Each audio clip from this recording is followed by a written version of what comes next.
Bueno, bienvenidos a todos. Hoy tenemos a Javi, gran amigo mío, compañero, ahora mismo trabajando, bueno, ahora él se presenta, trabajando en Watford, allí en Inglaterra, en segunda división de Premier League. Y bueno, un gran profesional, como una copa de un pino. Entonces espero que disfrutéis esta charla donde vamos a hablar un poquito sobre el trabajo como readaptador. Entonces vamos a hablar un poquito qué es ese trabajo, ¿no? Cómo aparece esa figura de qué es el readaptador y cómo se maneja él dentro del club. Entonces, nada, si quieres, Javi, preséntate un poquito a lo que es nuestra comunidad. ¿Quién eres? ¿Qué trabajas? Gracias por estar aquí. Bueno, lo primero, darte las gracias a ti, que ya van unos pocos episodios y he visto que hay gente de mucho nivel al final que ha estado por aquí. Y nada, siempre es un placer al final charlar un ratito y hablar de nuestras cosas y compartir nuestras cosas que nos pasan y nuestras experiencias. Como has dicho, simplemente un chaval que le dio por estudiar primero CAF, INEF y luego fisioterapia, que ahora mismo pues la depara estar en Inglaterra disfrutando un poco del fútbol y que la función que tiene principalmente pues en el club ahora mismo es la de readaptador. Y nada, un poco me lleva a esa parte, porque cuando empecé por INEF ya tenía un poco claro qué es lo que quería hacer. Luego es verdad que durante esa etapa de estudiante vi que me quedaba a lo mejor un poco cojo y por eso terminé siendo fisio. Y nada, dando tumbos un poco en México, luego Estados Unidos y ahora por aquí disfrutando. ¿Qué tal fue lo de México y Estados Unidos? Bueno, pues al final buenas experiencias, porque seguro que luego sale el tema sobre ello, pero en los libros, papers y demás tenemos mucho, pero nada como vivir un poco de dentro y más en este caso, que a ti también te ha tocado que estás fuera, pues diferentes culturas, diferentes metodologías de trabajo, diferentes contextos, o sea que enriquecedor en la parte profesional y también la verdad que personalmente muy, muy bien. Buenos amigos ahora, excusas para hacer visitas y para hacer viajes, o sea que punto muy positivo. Qué bueno, qué bueno. ¿Y cómo aparece en tu vida esa figura de readaptador? ¿Cómo es eso? Pues al final creo que tenía bastante claro, como nos pasa a muchos, que bueno, queríamos dedicarnos al mundo del fútbol. Primero como jugadores, cuando ves que no tienes el nivel, pues bueno, ves que tienes que irte a otro ámbito. Y sí que es verdad que te da la casualidad de que cuando empiezas a estudiar un poco esa figura de redactor no está a lo mejor tan asignada en los clubes, no es una figura que sea tan clara. Entonces veo como pues una oportunidad laboral, a lo mejor, porque la preparación física y la propia figura de preparador físico si era algo que pues lleva establecido más años. Dije, bueno, si puedo hacer esta doble formación, posiblemente a nivel laboral a lo mejor sea una opción de llegar más fácil a la alta competición, al fútbol profesional. Y fue un poco ese el motivo por el que dije, bueno, me puedo orientar aquí. Y sí que es verdad que luego, cuando estaba dentro de ello, pues me fue enganchando el trabajo también uno a uno con el deportista, que a lo mejor como redactores tenemos más esa figura que un trabajo tan grupal. Y fue la decisión de continuar con ello. Ok, porque ¿qué es exactamente el readaptador? A ver, va a depender mucho, justamente esas eran unas preguntas que tenía, porque al final lo que hablamos, lo ves desde fuera, pero no sabes realmente cuál es tu rol Sí. hasta que no lo estás viviendo dentro del club. Entonces, como trabajo de fin de grado de INEF, esa es la pregunta que me hice. Hice unas encuestas preguntando a diferentes compañeros que estaban ya trabajando a nivel profesional con esa figura en diferentes staff. Y sí que es verdad que hay veces que está realizado por un fisio, un preparador físico, o ahora sí que es verdad que algunos clubes a nivel profesional pues tienen como esa figura un poquito más diferenciada.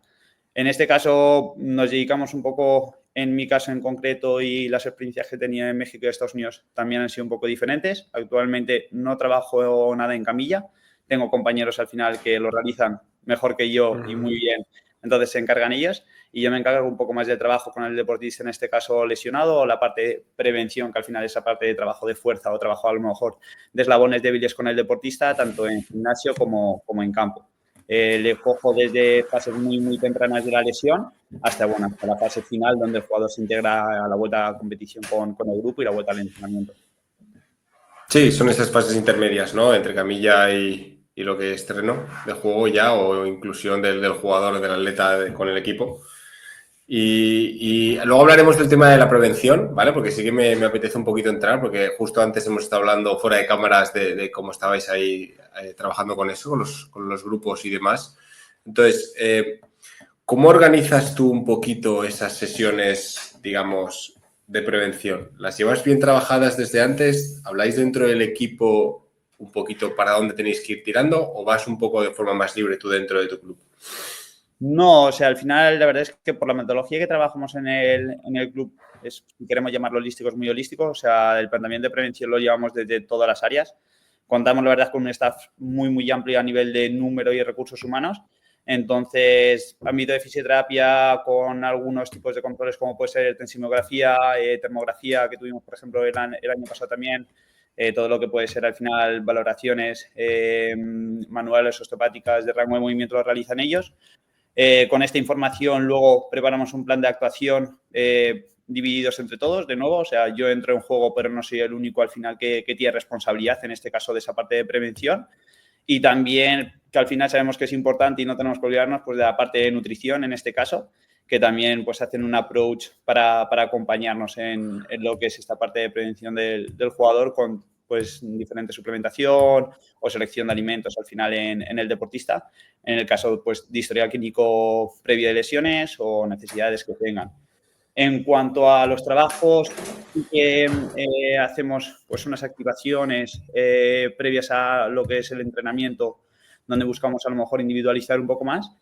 Y luego, sobre todo, días también previa a la competición, que igual, pues un poco con esta approach que hemos dicho de los diferentes test o evaluaciones que hemos hecho durante la semana, pues intentamos dar los últimos ajustes, por así decirlo, al deportista para la competición. Sí, porque ese tipo de testajes los hacéis todas las semanas, todo lo que has dicho, test osteopáticos, rangos de movimiento, nutrición, termografía, tensomografía. No, o sea, no todas las semanas, pero sí tratamos de establecer al final un mínimo semanal. Es decir, hay test que sí que están establecidos que son semanales y otros test que a lo mejor no son esos propios semanales, pero son rotatorios. Es decir, test, por ejemplo, de fuerza, que podemos hacer una sesión -3 o -4. No son siempre los mismos test de fuerza, pero sí que nos están dando información y lo que hacemos es rotarlos. Pues si esta semana, por ejemplo, hemos hecho un isobel squat, a lo mejor nos toca realizarlo otra vez en 4 o 5 semanas, pero la semana que viene a lo mejor parte de la sesión de fuerza es un test nórdico, donde al final no deja de ser una opción de testar y monitorear al mismo tiempo que estamos entrenando. Que al final muchas veces eso, vemos como el test como algo que tenemos que tener un poco más aparte y lo podemos incluir. En el caso de fisioterapia, igual, al final ahí tú, que sí que estás un poco en tu día a día más a lo mejor con el deportista, en este caso en la camilla, hacer, por ejemplo, una SLR no te lleva nada de tiempo y estás valorando. Y es algo que puedes estar haciendo de tu propio tratamiento prácticamente.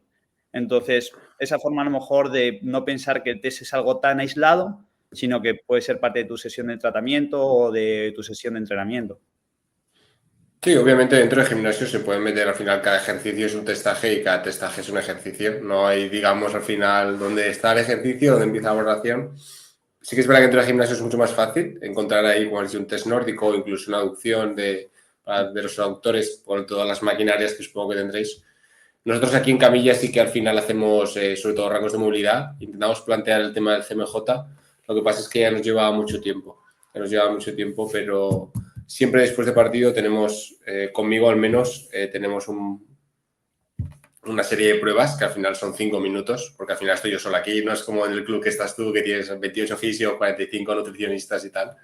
Pero vamos un poco así. Siempre hay que tener algo para tener una especie de control o de, digamos, de estándar de cada jugador, para que luego si salta algo decir, oye, ¿qué pasa aquí? Entonces ya vas a hablar con él y demás. Sí, eso es Supongo que como tú vais dices. así un poco.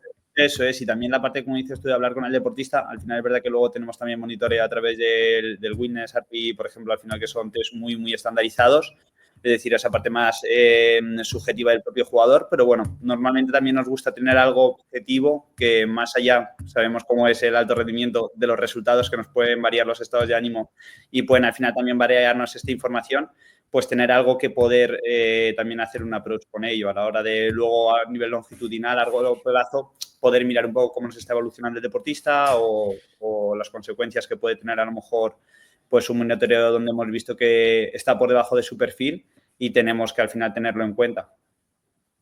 Porque luego, esa es otra, tú lo has dicho, de que pues siempre hay una parte subjetiva ahí, porque dentro de tu figura, que tienes un trabajo tan personalizado y tan individual con el jugador, ¿cómo es esa situación de llevar, pues a lo mejor una lesión de corto plazo no es tan estresante, pero cómo es el llevar a un jugador que a lo mejor va a estar 3, 4 meses fuera de tú a tú, cómo es digamos, el acompañante de ese proceso? A ver, yo creo que es un poco meterte un tiro a ti mismo cuando dices que te gusta y que por eso eliges ser readaptador a lo mejor y no otra figura, pero es un poco por lo que soy readaptador. O sea, realmente tener esa sensación de a lo mejor un poco más de intimidad con el deportista, de poder trabajar un poco más en el tú a tú y no ser amigo, porque al final no eres amigo, pero sí será al final esa persona que le escucha también en la parte personal en la lesión y compartes esos momentos con ellos. Creo que al final es enriquecedor. Te mete mucha presión porque al final, como hemos dicho, tanto la readaptación como la prevención es por parte de todos. No es que seas tú la única figura y vaya a depender de ti y que ese jugador vuelva a rendir o no vuelva a rendir, pero sí que compartes mucho tiempo con él de forma personal, individual. Entonces, pues tienes una cercanía que con el grupo muchas veces es más compleja. Luego, como decías, diferentes experiencias. Te puedo asegurar que el jugador al final de aquí y aún así dentro del mismo club diferentes nacionalidades y diferentes contextos y diferentes personas es muy diferente a cómo era en Estados Unidos, es muy diferente a cómo era en México. Entonces, pues también te enriquece un poco y vas aprendiendo a cómo intentar manejarlo de la mejor forma. ¿Se nota el cambio de ligas como México o Estados Unidos a la que estás tú ahora mismo en cuanto a la profesionalidad de esos jugadores y cómo se toman en serio tu trabajo? ¿O no realmente? No realmente cómo se toman en serio tu trabajo, sino a veces más cómo se toman en serio su trabajo. Y creo que no es tanto a lo mejor, un poco puede ser por la liga, pero un poco también creo que es a nivel personal. O sea, he tenido en México deportistas muy profesionales y a lo mejor otros aspectos, como puede ser a lo mejor el ámbito de la nutrición o del descanso, pues sabías que no lo controlaban tanto, no hacían tanto énfasis porque pensaban que con eso les estaba dando y les servía. Pero aquí pasa lo mismo. Al final, el estándar de futbolista que tienes es tíos jugadores que al final cuidan mucho todos los aspectos externos a lo que puede ser el propio fútbol en sí. Y tienes otros pues que a lo mejor no lo cuidan tanto. Entonces, creo que al final es algo que hablaba también en su día con el país. Creo que más que el país es el contexto de tu club, el contexto del staff con el que tienes. El fútbol, el deporte a día de hoy es tan global, está tan globalizado, que tienes jugadores de un montón de nacionalidades, de puntos muy diferentes, con contextos muy distintos en todos los sitios. Porque allí, por ejemplo, ¿tienen chef privado en casas? ¿O siempre coméis y cenáis en instalaciones? En nuestro caso en concreto se realiza en la instalación, salvo la cena, es decir, las dos comidas que están cercanas al entrenamiento. Bueno, o en este caso, si entrenásemos por la tarde, sí, que nos incluiría, pero eso, las dos comidas que están más cercanas al entrenamiento sí se suelen realizar aquí. Y luego también siempre desde el área de nutrición pues le dan la opción de podérsela llevar a casa para que ellos no tengan que cocinar. Pero como decías, yo en México sí he tenido jugadores, por ejemplo, que tenían chef privado y luego aquí he tenido jugadores que aquí no lo tenían, pero cuando estuvieron en otros clubes a mí me dijeron que sí, que lo tenían en otras ligas. Entonces, lo que digo, creo que depende más del jugador. Es verdad que por parte del club, cuanto más facilidades les des, menos excusas, entre comillas, tienen para no tomarlas, porque le estás dando todas las opciones. Pero por eso, creo que depende mucho del deportista.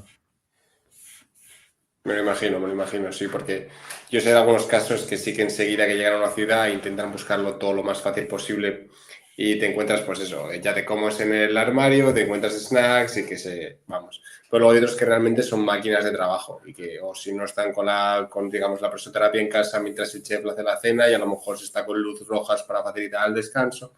Entonces es como todo, ¿no? Hay gente que sabe trabajar y hay gente que tiene el don, digamos, ¿no? El castigo de ser bueno en el deporte. Y ya Sí, está. porque al final, o sea, es una cosa que muchas veces te preguntas al final también, tú como fisio, nosotros como preparadores físicos, es ¿hasta qué punto tengo incidencia en el deportista?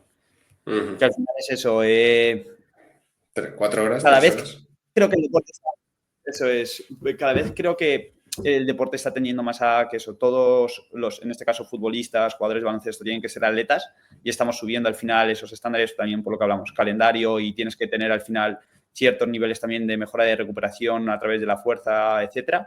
Pero al final también la incidencia que tiene son deportes donde la técnica es indispensable. Entonces ahí, en nuestro caso, no es el punto a trabajar. Hay otros profesionales en los staff que se tienen que dedicar a ello, pero no el nuestro. Sí, hablando de los calendarios y demás, ahora hay un montón de publicaciones y estudios y de gente que habla de la gran cantidad de lesiones que están ocurriendo últimamente. ¿Vosotros lo habéis notado, digamos, en un rango de los últimos 5 años o 3 años? ¿O notáis Sí, a ese ver, incremento de lesión? Yo llevo 2 años y medio, ahora voy a hacer en el club, y la cosa es que Champions League de por sí es una liga ya especial por el calendario. Al final en Inglaterra hay 2 copas a nivel de competición, en vez de una como en otras ligas como en España. En segunda división hay 2 clubes más, por ejemplo, en Inglaterra que en España. Luego en Inglaterra, igual que en segunda división en España también, y en algunas competiciones con el baloncesto está la parte de playoff, que al final hace que también haya más densidad competitiva. Y luego, es verdad que todos los parones internacionales. Nosotros, por ejemplo, en el último parón internacional tuvimos 10 jugadores convocados, es decir, más o menos el 50% de la plantilla. Y tenemos lo que decíamos un poco de la globalización, jugadores de Sudamérica, jugadores de África, con viajes al final de 11, 12 horas.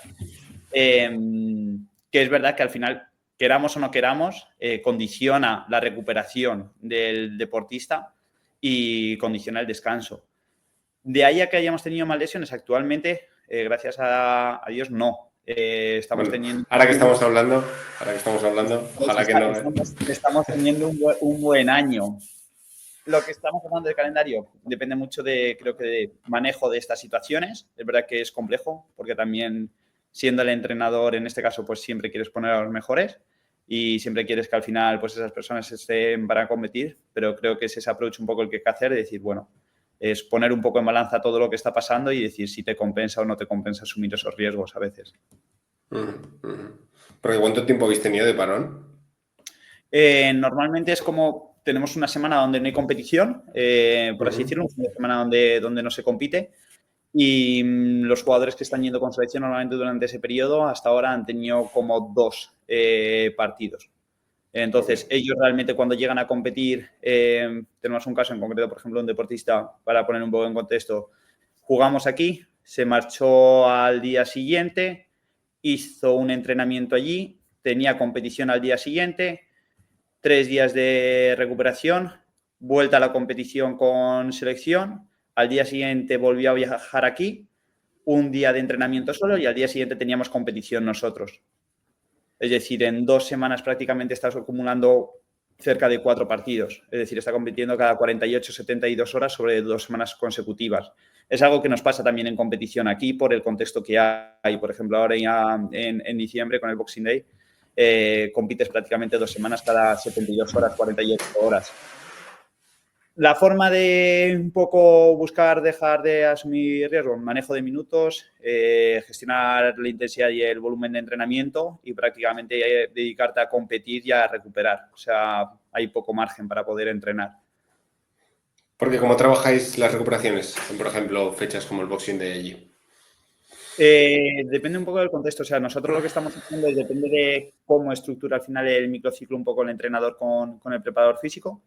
Pero normalmente siempre el día después de competición solemos hacer una parte de recuperación activa con nosotros, en este caso conmigo y mis compañeros en el gimnasio, y en tema de piscina usamos presoterapia, recuperación activa con trabajos isométricos, utilización al final de esa potenciación hormonal para trabajo de otras estructuras como tren superior donde no involucre las áreas, trabajo activo de bicicleta al final para movilización de los tejidos y luego una parte más pasiva donde se realiza en este caso con los fisios en camilla.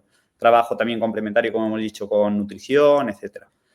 Y luego, pues sí que es verdad que son fechas complicadas también para la gente que no juega o que no está teniendo tantos minutos, porque al final también pues tienes que intentar mantener a nivel de entrenamiento al deportista. Entonces, normalmente se hacen sesiones compensatorias el día después o el mismo día de la competición después del partido, tanto de fuerza como de trabajo en campo. Ok. Y a ver, volviendo un poquito a lo que estábamos hablando, que es el tema de adaptación.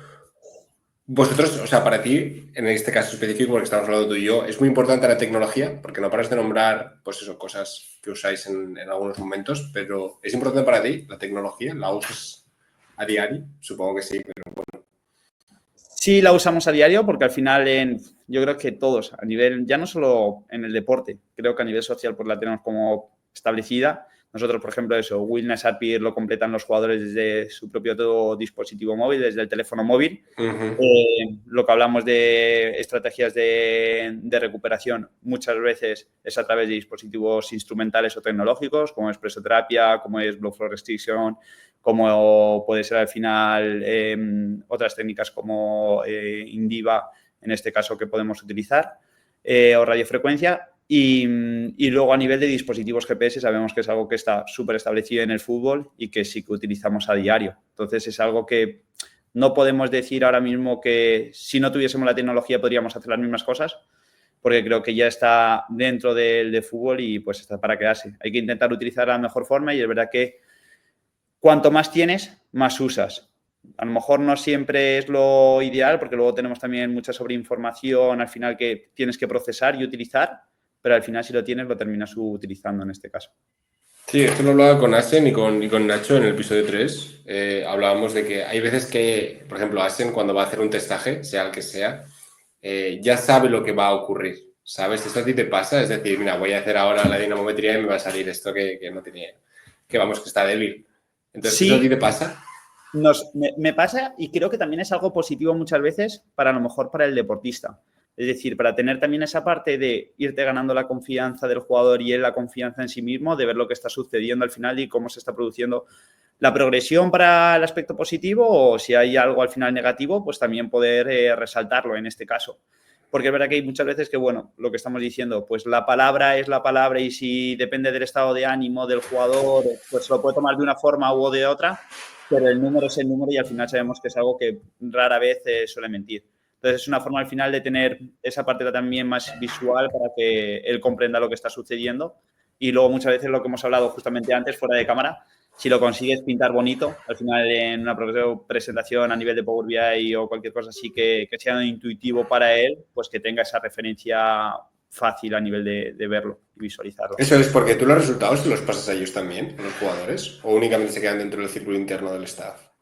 Depende del deportista en este caso. Hay jugadores que sí, por ejemplo, un jugador que estamos haciendo ahora una readaptación con él en campo, estaba apretando más de, entre comillas, de lo que queríamos, porque a nivel de tejido, a nivel de diagnóstico por imagen, pues nos decía que teníamos que tener un poco más de calma a la hora de pasar a siguientes tareas a nivel de evolución. Y fue una forma de decirle a él, oye, mira, estamos completando todo esto, estamos progresando muy bien, pero ahora mismo con esto nos está sirviendo, vamos a aguantar unos días a ver cómo evoluciona el tejido y ahí, después de eso vamos a seguir progresando. Y también del revés, situaciones donde a lo mejor el deportista, por lo que sea, pues no tiene buenas sensaciones, lo que digo, puede también pasar por un momento personal un poco complicado, y es una forma de decirle, mira, tus valores previos eran estos, tus valores actuales son estos, sabemos que a nivel de diagnóstico por imagen no tenemos nada, a nivel de test muchas veces que podemos hacer en este caso ese rango de movimiento, test manuales, otros tipos de test, no hay nada, empuja, que puedes empujar y nos sirve también para motivarle de esa forma al final a que pues alcance mejores métricas. Porque tú tienes algún test que siempre, digamos, uses, es decir, yo que sé, la carrera en 10 metros en lesiones musculares o el golpeo o de dinamometría, ¿hay algo que siempre uses? ¿Tienes alguna estandarización de...? Tengo una estandarización que he realizado un poco propia, entre comillas, a nivel de pues, el material que tengo actualmente en el club y las diferentes lesiones más comunes al final que te sueles encontrar en este caso en nuestro deporte que es el fútbol. Y al final lo que estamos intentando hacer durante este año es tener al menos una base de test de ese deportista para luego poderlo comparar con su perfil individual.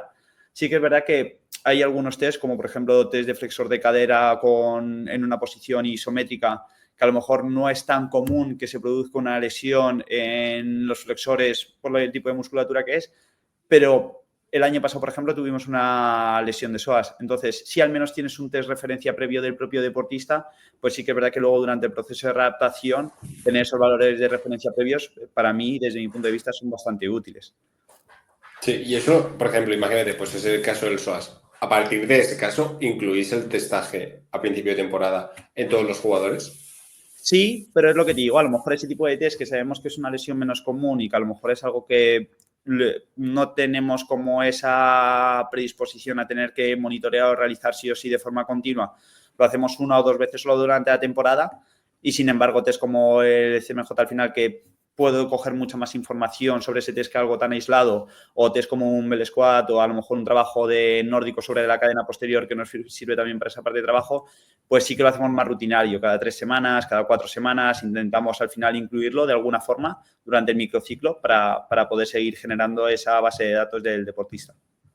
Qué bueno, qué bueno. Y luego, ¿hacéis una gran base de datos con respecto a posiciones, por ejemplo, del jugador?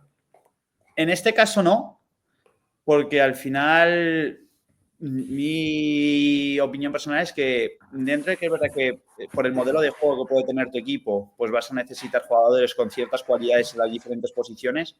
Luego cada jugador es muy dependiente al final de sus cualidades y por mucho que sean al final, llevándolo al fútbol, 2 personas que sean jugadores que juegan de extremo derecha, las cualidades que puede tener uno puede ser muy rápido y habilidoso en acciones, por ejemplo, de un 1 para 1 y acciones muy dinámicas, y sin embargo un jugador que sea mucho más de jugar en corto, jugar al pie y tener otras cualidades como la calidad en el pase o posicionamiento en el terreno de juego. Entonces, al final, comparar a esos deportistas, por mucho que jueguen en la misma posición, a nivel de parámetros de fuerza, creo que no tiene mucho sentido. Más a nivel de parámetros individuales. Ya, porque luego, imagínate en un primer testaje, ¿cómo sabes si un jugador viene débil o no? Lo que Con estábamos hablando. respecto, ¿van evolucionando o...? Claro, con respecto a lo que van evolucionando, y sí que es verdad que, bueno, a nivel de valores referencia, más que por posición, a lo mejor solo en nuestro club, tienes al final en valores referencia, en este caso, tanto PAL como Hawkins están sacando al final normative data, que puedes comparar al final. Nosotros, por ejemplo, tenemos datos de IFIDAL de nuestra competición de la liga. Es verdad que ahí te metí un average de todos los equipos con todos los deportistas. Entonces, al final tienes esa base de datos que es muy, muy amplia, pero de correlacionarla al final con uno de tu equipo que realmente tienes como mucho 2, 3 jugadores por posición es más complejo. ¿Y esos datos os lo comparten? O sea, todos los que has dicho de toda la liga y todos los jugadores, ¿esos lo comparten? En este caso, al final, lo comparte directamente la propia compañía. Nosotros tenemos acceso a través de la propia compañía. No sé si están publicados en abierto. No, seguro que luego a lo mejor en un futuro, a lo mejor en 10 años sí que publican algún estudio que siempre lo suelen hacer. Eso es, a ver, partiendo de que la propia compañía simplemente lo que tenga publicado sea lo de donde ellos tienen el dispositivo. Es decir, no todos los clubes trabajarán con los mismos dispositivos, pues tampoco es de todos los clubes de la liga y de todos los jugadores. Pero sí, es una me imagino. bastante más amplia. Me lo imagino.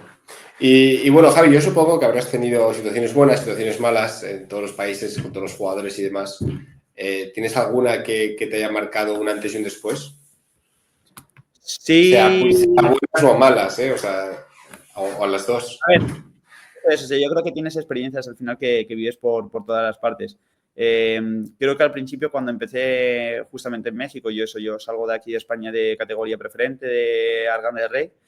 Y bueno, es el salto directamente a primera división allí, que la verdad es que, bueno, estoy agradecido de que se me hubiesen las puertas en este salto tan grande. Fue un periodo de adaptación un poco complejo al principio. Yo creo también, pues, al estar solo, país nuevo, cultura, bueno, lengua la misma, pero cultura diferente, porque al final eso, pues tenemos similitudes, pero cada uno somos un poco distintos.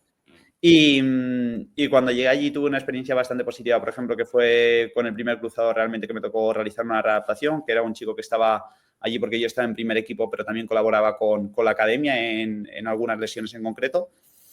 Y bueno, la verdad es que el chico tuvo muy buenos resultados, era un chico súper comprometido, súper fácil de trabajar con él, volvió a la competición muy bien y desde entonces no ha tenido ningún problema, que también es algo positivo con lo que estamos hablando y viendo que has visto también con Jaime y con Nacho en este caso, con el tema de los cruzados en los últimos años. Y sin embargo, una experiencia negativa que bueno, otro chico tuvo una fractura de tibia y peroné, se complicó bastante la cirugía en este caso. Tuvo que haber una reevaluación en este caso y le tuvieron que volver a operar de nuevo. Y tras devolver al jugador a la competición y que el jugador se sintiese otra vez deportista, pues decidió retirarse del fútbol. Igual un chico que estaba alternando primer equipo con la academia, pues porque realmente pues no le daba. con la situación que se había quedado al final, pese al trabajo que se había realizado. Entonces, te quedas con la sensación de lo que hablábamos antes. No eres el único partícipe en las cosas positivas, no eres el único partícipe en las cosas negativas, seguro, pero sí que esa espinita clavada de decir, no sé hasta qué punto a lo mejor se podría haber hecho algo más o no, o eres dependiente de ello o no. Pero sí, hay situaciones que pasan. Sí, sí. Sí, hay situaciones que pasan, se te escapan de tu control. Y siempre, ¿no? Te auto, ¿cómo se dice? Siempre te estás todo el rato ahí, no sé cómo decirlo, Javi, pero como que te autoflagelas culpando. o autoculpando Eso es. cuando Eso eso es, es. cuando no sabes hasta qué punto. Al final es lo que te digo. Sí, sí, sí. ¿Tienes todo el peso de ello o no? Sí, sí, sí. Y más cuando estás en ligas, a lo mejor en México no, estuvo bien empezar por ahí, pero aunque sigue siendo una buena liga y con mucho dinero metido, pero siempre se recomienda, ¿no? Empezar a hacer estas liadas cuando estás en un sitio donde no va a ir todos los focos y no va a ser algo, o al menos que no te enteres, ¿no? Sí, eso es. Eso me pasa a mí aquí. Sí que es verdad que es eso, o sea, lo ves como una liga entre comillas menor, pero yo creo que es porque se tiene menos conocimiento de la propia liga, pero como dices tú, al final ves un poco todos los jugadores internacionales que están allí, que al final esos son internacionales con su selección y deciden competir a la Liga Mexicana porque es una liga con buena reputación a nivel de Centroamérica y Sudamérica. Y, y al final es una liga muy competitiva. Sí que es verdad que a nivel, a lo mejor, venta, marketing, no tiene nada que ver con MLS, pero a nivel de calidad, ahora tienen, por ejemplo, competiciones entre ellos, que compite al final Estados Unidos contra México en una competición como internacional. Y, Ok, y los resultados que están teniendo son bastante positivos. ok, ok. Porque, ¿tú qué crees? ¿Que Trump irá a ver los partidos? ¿Eh? ¿Tú crees que Trump irá a ver los partidos? No lo sé, no sé. La verdad es que el tema de política no sigo mucho y no sé qué tipo de deporte será en este caso el que siga o deje de seguir, o si sigue varios. Creo que no, que por la forma de ser que tiene posiblemente le pega algo más tipo NFL o hockey Sí. que realmente el fútbol, pero no lo sé. Ok, ok. Vale, esa es buena, ya le preguntaré cuando lo entreviste. Ya le preguntaré. Hay que buscar- Y Javi, ¿tú, ¿eh? ¿El qué? ¿El qué? hay que buscarle un hueco para que venga por aquí. Ya, ya se lo diré, ya se lo diré. Que, a ver, ¿y tú qué opinas? O sea, para ti, ¿cuál dirías que es el mayor desafío como readaptador? Digamos, pues obviamente, digamos, el peso que tienes siempre encima tuyo, aunque sea repartido, siempre tienes una responsabilidad. ¿Crees que sería ese el mayor desafío? ¿O sería, por ejemplo, ahora que estás en Inglaterra, el idioma? ¿O... No, o sea, en este caso un poco lo que dices. Creo que al final en todas las posiciones estás un poco en el lujo del huracán, pero cuando trabajas uno versus uno, siempre al final tienes más opciones de ser señalado para bien y para mal en este sentido, porque al final como que el éxito depende entre comillas más de ti, cuando realmente, como hemos hablado, no es así. O sea, tienes mucha gente a tu alrededor que está trabajando, pero como tú eres esa principal figura, lesionado, readaptador y la readaptación la llevas tú, pues cuando las cosas salen mal, por eso también como que te autoculpas un poco y cuando salen bien, pues también es como que, bueno, has sido partícipe de ello. Algo que está pasando ahora mucho, lo podemos ver en redes sociales, lo podemos ver también incluso en prensa, es alabar al final también muchas veces estas posiciones. De, no, ha salido en 3 meses, no ha salido en 6 meses y tenía que haber salido en 8. Es positivo, porque es positivo a todo el mundo, al final nos gusta que nos den la palmadita a la espalda de lo bien que lo has hecho, pero también tienes que tener en cuenta que al final, si estás predispuesto a coger esos alabos, tienes que estar predispuesto también a acatar las críticas cuando se dé la vuelta. Entonces, al final, algo que he aprendido posiblemente más en estos 2 últimos años y medio aquí, gracias a la gente que tengo a mi alrededor, intentar llevar un poco un perfil más bajo y eso, y ser muy consciente que al final no depende de ti, que hay mucha gente trabajando alrededor tuyo y que para bien y para mal al final pues no eres el único responsable. Y te hace también dormir más tranquilo, te lo aseguro. Que Sí, al sí, final por supuesto, por supuesto. cuando te pensabas que todo era gracias a ti y luego eso, cuando iba mal también te pensabas que todo era por tu culpa. Sí, sí, no, al final un mayor puesto, mayores responsabilidades y mayores críticas o halagos, eso es así, vamos. Pero siempre es importante tener los pies en el suelo y ir siempre un poquito cabizbajo, ¿no? En ese sentido, muy humilde y luego eso se agradece también, porque aunque si haces bien las cosas da igual que se te vea o no se te vea, en ese sentido, yo creo, porque luego el trabajo sale a la luz. Eso es, y que al final el deportista no deja de ser una persona como nosotros, que muchas veces también te pregunta, oye, ¿cómo son? Una persona de carne y hueso igual que todos, y te lo va a agradecer él, y al final es el que te lo tiene que agradecer, no el resto. Y igual, y cuando pues al final las cosas no salgan bien, el que te va a señalar va a ser él, y el que te va a decir qué ha pasado va a ser él. Entonces, eso, pues que quede un poco más de puertas para adentro que de puertas para afuera. Sí, sí, porque si luego las cosas van a salir bien, eso ya va a salir seguro. Quiero Sí, decir que no hace falta que salga en la prensa, salga por ahí. No, no. O sea, si el jugador sabe que han hecho un buen trabajo contigo, luego nunca sabes ese jugador dónde va a parar o luego recomendaciones y que nunca se sabe, ¿no? O empiezas a tener una red muy amplia de jugadores, y empiezas a trabajar con muchos jugadores, vas centrándote más en tu estilo de trabajo y demás y hasta al final es estar cómodo con ellos y hacer el trabajo bien. sí.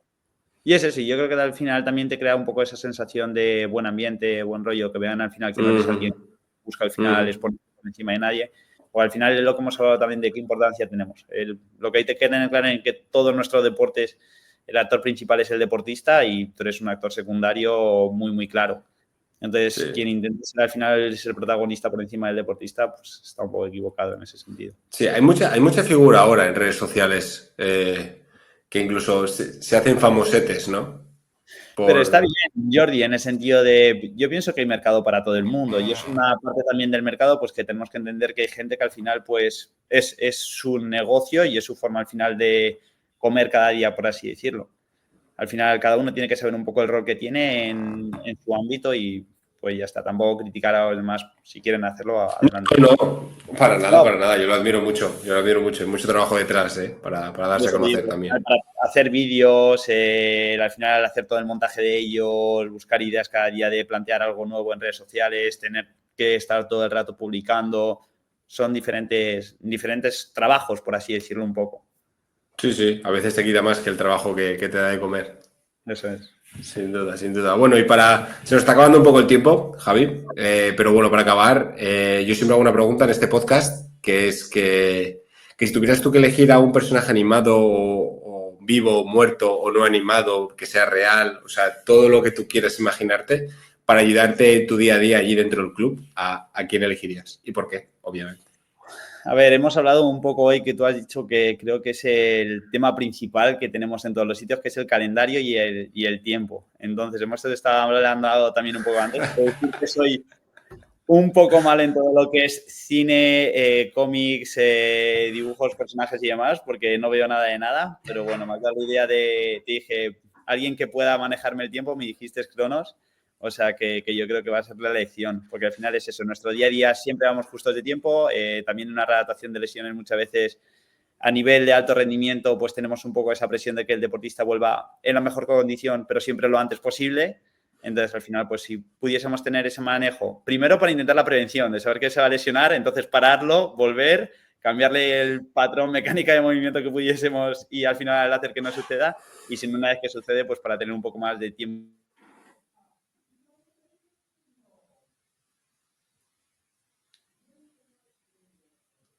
Se ha cortado, Javi.